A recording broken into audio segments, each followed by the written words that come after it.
Hello friends, आज हम बात करेंगे अल्काइलेशन पे, लेकिन अल्काइलेशन अंडर माइक्रोवेव्स। यानी माइक्रोवेव्स में कैसे हम अल्काइलेशन कर सकते हैं।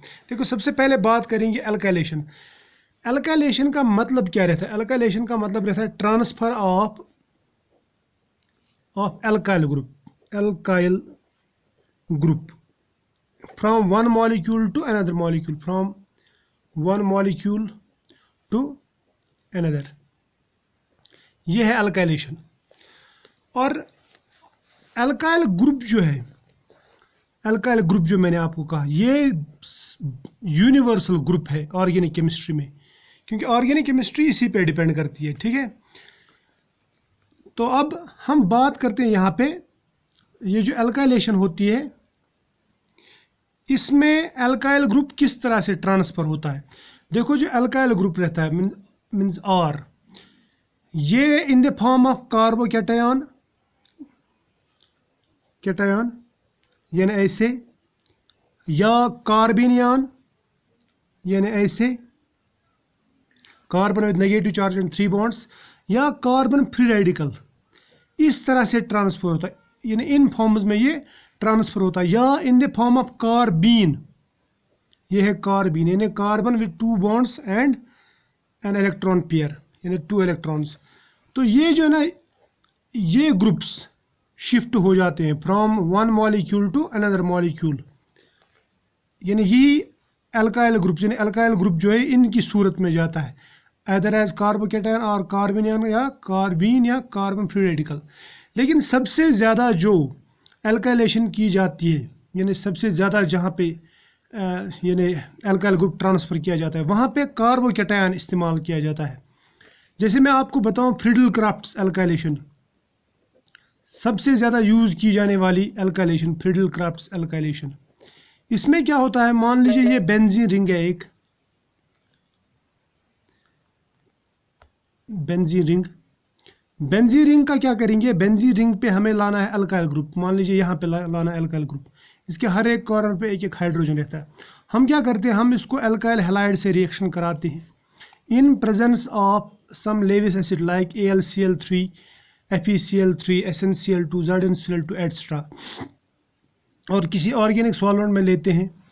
और ये जो लेविस एसिड रहता है ये एनहाइड्रस होना चाहिए यानी ड्राई। तो होता क्या है, यहाँ से ये निकल जाता है बाहर। ये अल्काइल ग्रुप पहले क्लोरीन के साथ अटैच था, अब ये इधर चला जाएगा, ये बन जाएगा अल्काइल बेंजीन। ठीक है, अल्काइलेटेड बेंजीन।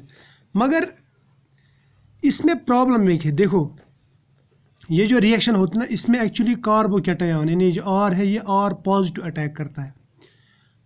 आर पॉजिटिव क्या है, ये इलेक्ट्रोफाइल है। और बेंजीन पे इलेक्ट्रॉन डेंसिटी बहुत ज़्यादा रहती है, क्योंकि इस पे 3 पाई बॉन्ड्स रेजोनेंस में रहते हैं। तो यहाँ पे इलेक्ट्रोफिलिक एरोमेटिक सब्स्टिट्यूशन रिएक्शन होती है, इलेक्ट्रोफिलिक अटैक होता है।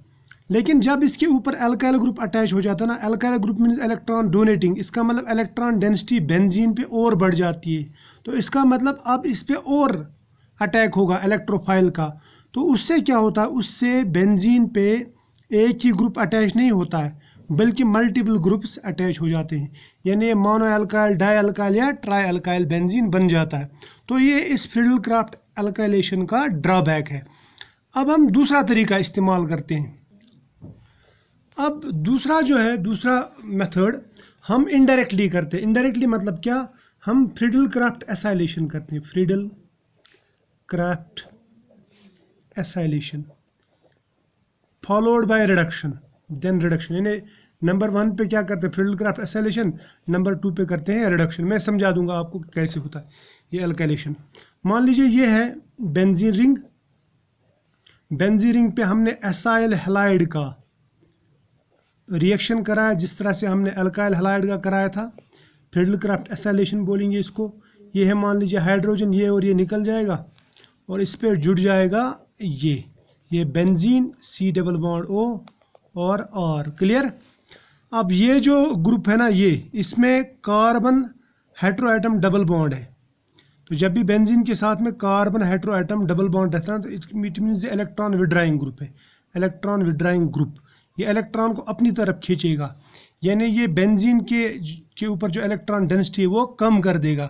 उससे क्या होगा, उससे यहाँ पे इलेक्ट्रोफिलिक अटैक कम होगा, यानी ये बेंजीन रिंग को डीएक्टिवेट करता है, ये याद रखना। तो मैं बोलूँगा इसको ये है डीएक्टिवेटिंग ग्रुप। क्लियर, ये एसाइलेशन हो गई। एसाइलेशन के बाद में क्या करते हैं हम, reduction. Reduction means addition of hydrogen and removal of oxygen. तो ये बन जाता है ऐसे, बेंजीन, रिडक्शन के बाद बेंजीन, यहाँ पे ये C डबल बॉन्ड होता है, ये बन जाएगा CH2 और ये R, यानी ये अल्काइलेशन हो गई। तो यहाँ पे ये अगर हमें मोनो अल्काइल ग्रुप लाना है तो इस तरह हम करते हैं, ठीक है। अब हम देखते हैं माइक्रोवेव्स में कैसे किया जाता है। देखो इन अल्काइलेशन प्रोसेस में क्या होता है, इनमें ज़्यादातर HCl वगैरह निकलता है और हमें ये करोजिव कैटलिस्ट्स वगैरह इस्तेमाल करने पड़ते हैं। अब माइक्रोवेव असिस्टेड सिंथेसिस में एक तो एल्काइलेशन फास्ट होती है, दूसरा ये करोजिव सब्सटेंसेस हमें यूज़ करने की ज़रूरत नहीं पड़ती है। मैं आपको कुछ एग्जांपल्स बताता हूँ। तो एग्जांपल्स में बताऊँगा मैं green methods, green microwave methods, यानी माइक्रोवेव असिस्टेड एल्काइलेशन, वो डिस्कस करेंगे। सबसे पहले बताऊंगा आपको अल्कोहल, आपने नाम सुना होगा इसका CH2 CH2OH, इसे हम कहते हैं इथेनॉल। अगर हमें इसका एल्काइलेशन करना, मान लो यहाँ पे हाइड्रोजन की जगह हमें लाना है अल्काइल ग्रुप, तो हम इसको एक अल्काइल ग्रुप से करा सकते हैं। देखो ये मान लीजिए ये है बेंजीन, और बेंजीन के ऊपर यहाँ पे CH2 और ये है CH3, ये ध्यान रखना, ठीक है। अगर मैं इसको माइक्रोवेव में लगा दूं, माइक्रोवेव में, और इसमें फेज ट्रांसफ़र कैटलिस्ट डाल दूं, माइक्रोवेव में ये रिएक्शन 5 मिनट में हो जाती है और इस पे एल्काइलेशन हो जाती है। एल्काइलेशन क्या होती है, यहाँ का एक हाइड्रोजन और यहाँ का हाइड्रोजन निकल जाता है, तो ये प्रोडक्ट क्या बनेगा, ये बनेगा CH3 CH2, यहाँ पे O, यहाँ पे CH2, यानी इस CH3 के बदले में CH2, और ये CH2 तो अपना ही था, है ना, और इसके साथ में बेंजीन। क्लियर, तो इसका मतलब ये अल्कोहल के साथ में यहाँ पे अल्काइल ग्रुप अटैच हो गया, इसको बोलते हैं अल्काइलेशन, ठीक है। अब दूसरा एग्जांपल लेते हैं। अब दूसरा एग्जांपल लेते हैं हम, सपोज डायरेक्ट ये mono alkylation of aniline. Aniline आपने नाम सुना होगा, या डाई अल्काइलेशन भी कर सकते हैं इसमें। देखो एनिलीन जो है, ये है एनिलीन, ये N, यहाँ पे लिखता हूँ मैं H। सपोज यहाँ पे R यानी अल्काइल ग्रुप ऑलरेडी है एक, इसको लिखूंगा मैं R। अगर मैं इसका रिएक्शन R डैश X के साथ में, X मीन्स अल्काइल हैलाइड, ठीक है, इन प्रेजेंस ऑफ KI, KI क्या है, KI है कैटलिस्ट, और इसके लिए जो सॉल्वेंट लगता है वो लगता है CH3CN, ठीक है, एस्टोनाइट्राइल जिसको आप बोलते हैं, एस्टोनाइट्राइल सॉल्वेंट, ये पोलर सॉल्वेंट है। समझ में आया ना। अगर आप इस कैटलिस्ट की प्रेजेंस में ये सॉल्वेंट लेके इसको माइक्रोवेव देंगे, क्या देंगे, माइक्रोवेव इरिडेशन, तो ये रिएक्शन 10 मिनट में हो जाती है। अगर आप वैसे करेंगे ना तो ये घंटे लग जाते हैं, इसको 10-12 घंटे लगते हैं। तो यहाँ पे सिर्फ 10 मिनट में हो जाती है। इससे पहले वाली रिएक्शन कितने टाइम में हुई थी, 5 मिनट में, अब ये 10 मिनट में हो रही है।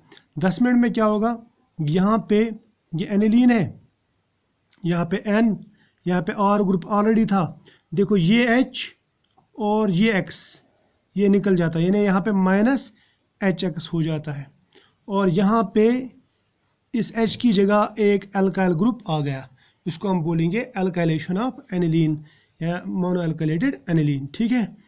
अब हम दूसरा एग्जांपल लेंगे, सिर्फ मोनो अल्काइलेशन इसी एनिलीन का, ये एक एग्जांपल होगा एनिलीन का। दूसरा एग्जांपल लेंगे, एनिलीन ले लो। अगर आप एनिलीन को यानी NH2 को, इसको लिखूँ मैं ऐसे NHH, ताकि आपको जल्दी समझ में आ जाए रिएक्शन क्या हो रही। इसका अगर आप अल्काइल हैलाइड के साथ में रिएक्शन लगा रहे हैं इन वाटर, याद रखना water, and water is green solvent, तो इसका मतलब हम ग्रीन केमिस्ट्री कर रहे हैं, और इसको माइक्रोवेव दे रहे हैं, क्या दे रहे हैं, माइक्रोवेव। तो ये रिएक्शन 5 मिनट में हो जाती है, सिर्फ 5 मिनट में। 5 मिनट में ये यहाँ से बाहर निकल जाता है, तो पीछे क्या रह जाएगा, पीछे रह जाएगा बेंजीन, इसके साथ में N, यहाँ पे एक H ग्रुप वैसे ही है, यहाँ पे R। तो यहाँ पे selective mono alkylation, mono alkylation का मतलब सिर्फ एक एल्काइल ग्रुप अटैच हो गया, दूसरा एल्काइल ग्रुप अटैच नहीं हुआ। समझ में आया? तो ये हो गया। अब हम लेते हैं अल्कोहल्स का एक एग्जांपल, या फिनॉल का लेंगे। फिनॉल नाम सुना होगा आपने। मान लीजिए ये है फिनॉल, फिनॉल्स का लेंगे। फिनॉल्स का एल्काइलेशन, ये था एनिलीन, ठीक है, ये भी एनिलीन, इससे पहले अल्कोहल का लिया। अब लेंगे हम फिनॉल का एक एग्जांपल। मान लीजिए ये फिनॉल है। अगर आप इसको टेट्रामीथाइल अमोनियम क्लोराइड से रिएक्शन कराएंगे, किससे? टेट्रामीथाइल अमोनियम क्लोराइड से, और इन प्रेजेंस ऑफ K2CO3, अगर ये अच्छा रिएक्टिव है तो K2CO3। सपोज अगर अच्छा रिएक्ट नहीं हो रहा है तो उस टाइम पे क्या लगाते हैं हम? और मैं लिखूंगा सीसियम, CsCO3, सीसियम कार्बोनेट। ये पोटेशियम कार्बोनेट है, ये सीसियम कार्बोनेट, दोनों में से एक लगाना है आपको। तो ये ज़्यादा फैसिलिटेट करता है, यानी ये उस जगह लगाते हैं हम जहाँ पे रिएक्शन जल्दी नहीं होती, जहाँ पे हमें डीएक्टिवेटिंग ग्रुप्स वगैरह होते हैं इसके पास में, ठीक। अब अगर ये इजीली हो रही है तो ये लगाते हैं, ये वाला सस्ता रहता है, ये थोड़ा महंगा कैटलिस्ट है, ठीक है। उसके बाद में लगाते हैं इसमें सॉल्वेंट DME। DME का मतलब रहता है, मैं बताऊंगा आपको, इसका मतलब रहता है डाइमिथॉक्सी इथेन, ये समझा दूंगा मैं अभी। या टॉलवीन, टॉलवीन भी दिखा दूंगा मैं क्या रहता है। दो में से एक सॉल्वेंट ले लो। और देते हैं हम माइक्रोवेव, क्या देते हैं इसको? माइक्रोवेव इरिडेशन देते हैं।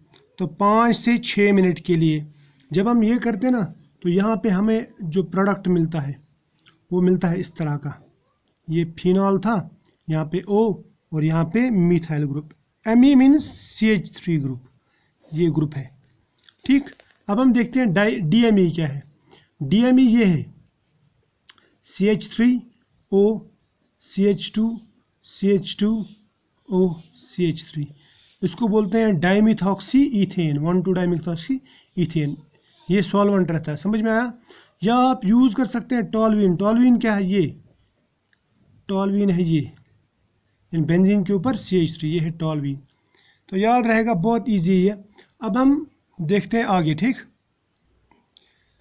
इन रिएक्शंस में हमने क्या देखा? इन रिएक्शंस में हमने देखा, एक तो हम ग्रीनर सॉल्वेंट्स इस्तेमाल करते हैं, दूसरा टाइम कम लगता है, तीसरा माइक्रोवेव हीटिंग से जो ना इसमें यील्ड बढ़ जाती है, और हम सिलेक्टिवली एल्काइलेशन करा सकते हैं। जैसे इसमें मोनो एल्काइलेशन हमने सिलेक्टिवली कराई, तो यहाँ पे डाई एल्काइलेशन करा सकते हैं। और इसमें जो कैटलिस्ट लगते हैं ना, वो माइल्ड कैटलिस्ट लगते हैं, इसमें कोई हार्मफुल कैटलिस्ट हम इस्तेमाल नहीं करते। So we can say micro, ये जो मैंने आपको बताया ना, इसमें हमें पता चलता है कि माइक्रोवेव जो असिस्टेड एल्काइलेशन है ये बहुत ही बेनिफिशियल है, ग्रीन है। और इतने जो एग्जांपल्स मैंने बताए ये काफ़ी है आपके एग्ज़ाम के लिए, ठीक है। तो इनमें से आप 4-5 एग्जांपल्स याद कर लो और आप पेपर में इंशाल्लाह अच्छा लिखेंगे, ठीक है।